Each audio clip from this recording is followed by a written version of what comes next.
Two enemies, one storm, and a moment that changed everything.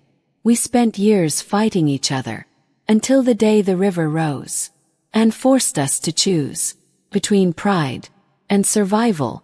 When the flood hit, he had one chance: save himself, or hold on to me. He chose me.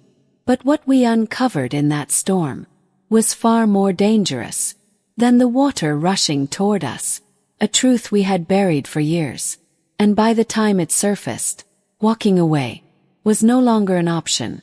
Before we dive into the incredible story, do not forget to like, subscribe, and hit the bell button so you never miss our powerful, life-changing content. Thank you for listening to this heartfelt story. If it moved you, share it, comments below, and let someone know you are never alone. The first thing I noticed was the dust. It clung to the air, dry, restless, like the past, refusing to settle. And there he was, Luke, standing across the half-built barn, sleeves rolled, jaw tight. Is the same, still infuriating, still familiar. We had fought over everything once: land, pride, who deserved to stay, and who should leave. Now we shared a contract, business, a future neither of us trusted. The hammer slipped in my hand, a sharp crack, with splitting wrong. He turned instantly. That look, not anger, concern. It landed harder than any insult he ever threw. "You are bleeding," he said, stepping closer, his voice, quieter than I remembered, pulled back. Too fast. The world tilted for a second. Heat, dust, his hand reaching mine. Warm, steady. Everything inside me resisted. Everything else leaned in. "We can fix the beam," he murmured, eyes locked on the broken edge, then on me. "We always fix what breaks."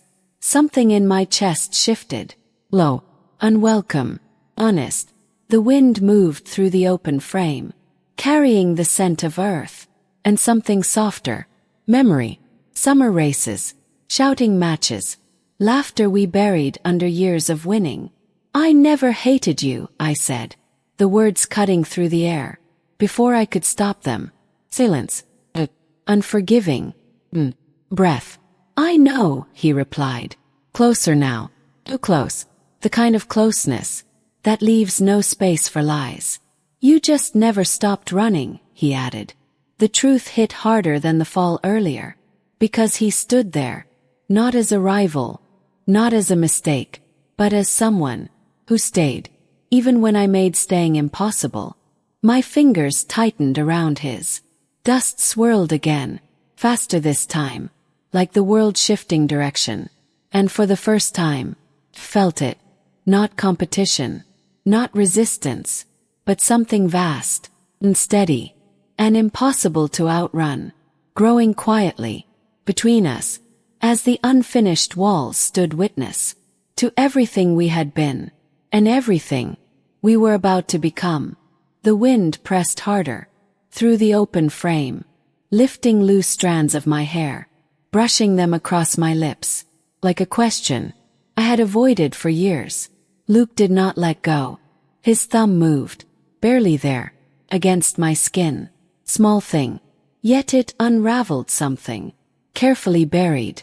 "Say it," he whispered, not demanding, just steady, the kind of steady that waits, without breaking.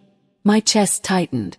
Around us, the unfinished barn creaked, wood shifting, nails settling, as if the structure itself felt the weight of what stood between us. "I stayed away," I said, each word slow, measured, fragile, because losing to you felt easier than losing myself. His grip changed, firmer now, not control, anchoring. "You were never something to lose," he answered, and the certainty in his voice cut deeper than doubt ever had. A sudden crack, loud, sharp, above us, a beam, the one I split earlier, gave way. Time folded, sound stretching thin, dust exploding into the air, light breaking into fragments.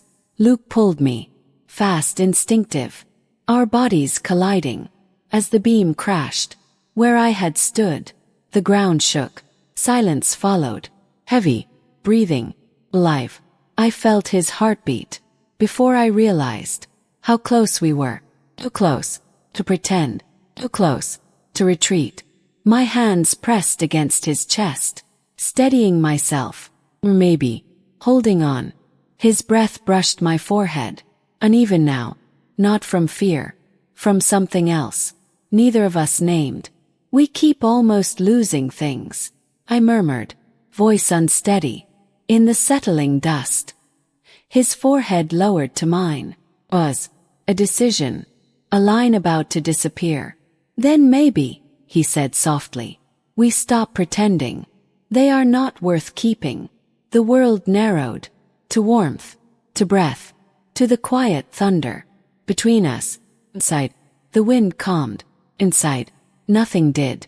And as the dust slowly fell, revealing broken wood, scattered tools, and the fragile shape of something new beginning, his hand slid from mine to my wrist, hesitating, as if even now he waited for me to pull away, while I stood there, feeling the past loosen, feeling the future press closer, and for the first time, not stepping back, as his fingers tightened slightly, and his voice dropped lower, almost a confession, almost a risk, just before I answered him, with something I had never allowed myself to say, even in the quietest parts of my own mind. I wanted you, I said, the words leaving me, before fear could shape them, into something smaller. The air shifted, subtle, irreversible. Luke's breath caught, just once, but it echoed louder than the falling beam. For longer than I understood, I added, voice quieter now, yet steadier than it had ever been with him. His hand moved, from my wrist to my palm, fitting there, as if it had always known the way. Say it again, he murmured. Not doubt, not disbelief, need, the kind that grows in silence until it becomes impossible to carry alone. I wanted you, I repeated, and this time it felt less like a confession and more like truth, finally finding its place. Inside, a distant roll of thunder pressed against the horizon, storm coming, the light dimmed, shadows stretching along the broken frame, turning sharp edges into something softer, almost forgiving.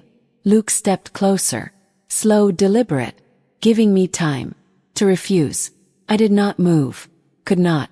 The years between us, arguments, distance, words sharpened into weapons. They lingered, but thinner now, like dust, after the storm begins. You made everything a fight, he said, not accusing, remembering. So did you, I answered, a breath of a smile, touching something fragile between us. His lips almost curved, almost, because you were the only thing worth fighting for. The words landed deep, quiet, certain, unprotected. Rain began, soft at first, tapping against the wood, then growing stronger, steady, insistent, wrapping the moment in something alive. A drop slipped through the open roof, cool against my skin. Another, then many. We stood there, close enough to feel every breath shift, every hesitation tremble into something else. My fingers tightened in his. Not accident. The storm blurred the world beyond us, leaving only this space, unfinished, real. Luke's hand rose slowly, pausing just below my cheek, not touching yet, waiting, always waiting, as if he had learned that rushing me only built more distance. But I was already leaning, early enough to close. What remained unsaid, heart loud, pulse unsteady, every wall I carried, quietly giving way, while the rain fell harder, washing dust from the air, from the past, from the spaces we once filled with pride instead of truth. And his fingertips finally brushed my skin, like careful, like something precious. He refused to break. as my breath caught, as the moment stretched, as everything we had been, balanced on the edge of becoming something neither of us could return from.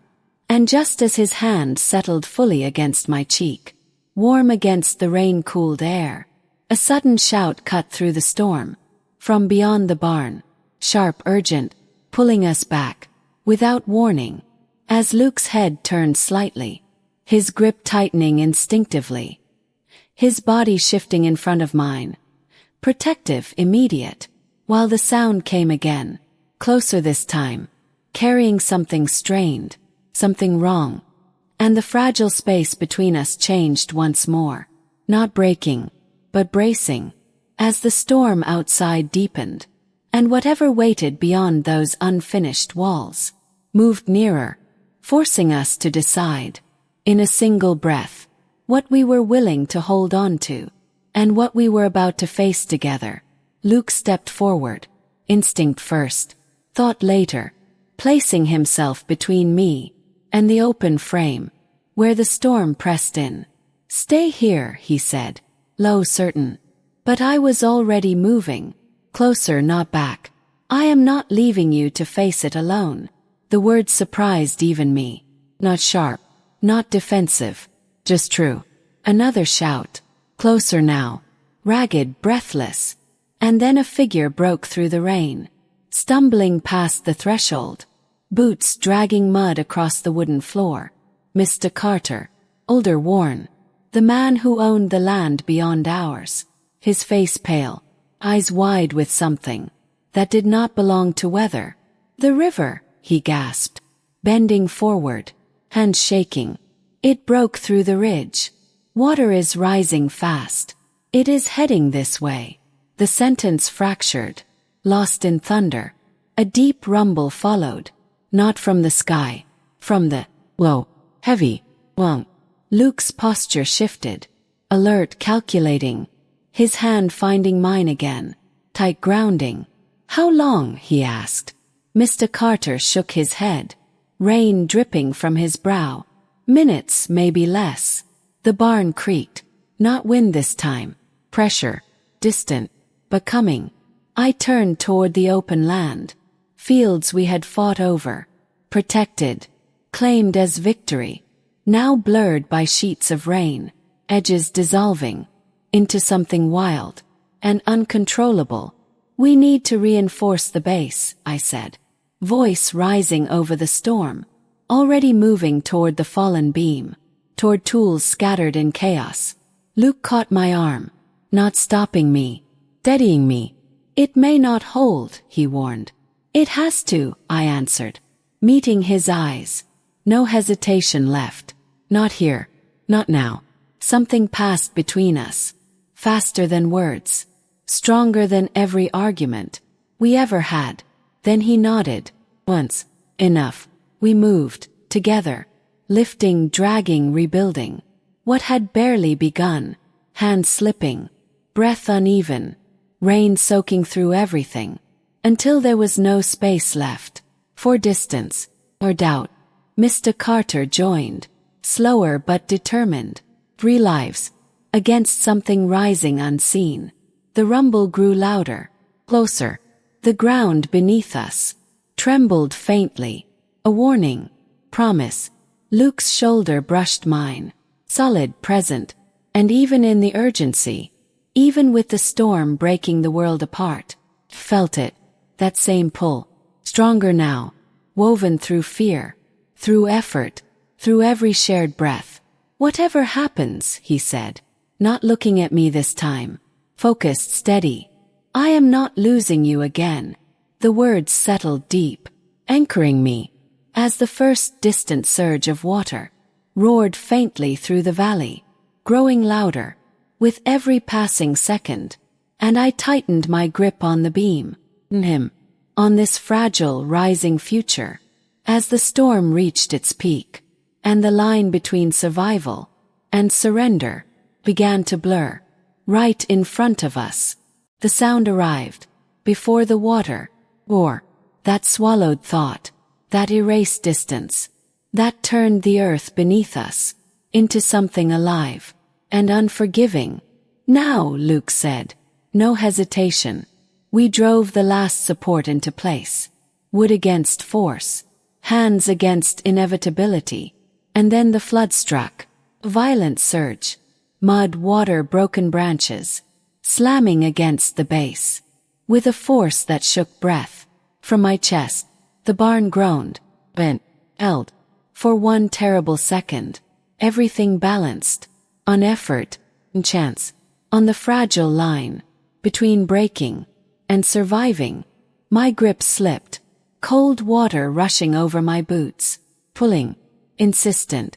And then, his arm. Round me. Unyielding. Luke anchored me. As if the world itself had no claim over me. Stay with me, he said. Not loud, but certain enough to quiet the storm inside me. Minutes stretched, endless, breath by breath, until the force began to ease. Not gone, never gone, but softer, lower.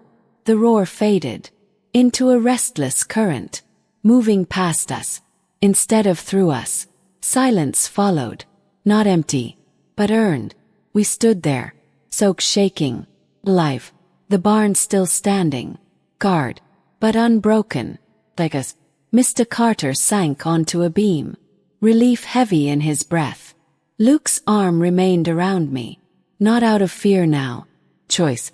I turned toward him. No distance left, no past left to hide behind. We spent years fighting, I said softly, watching the last water slip away, when all we ever needed was to stand on the same side.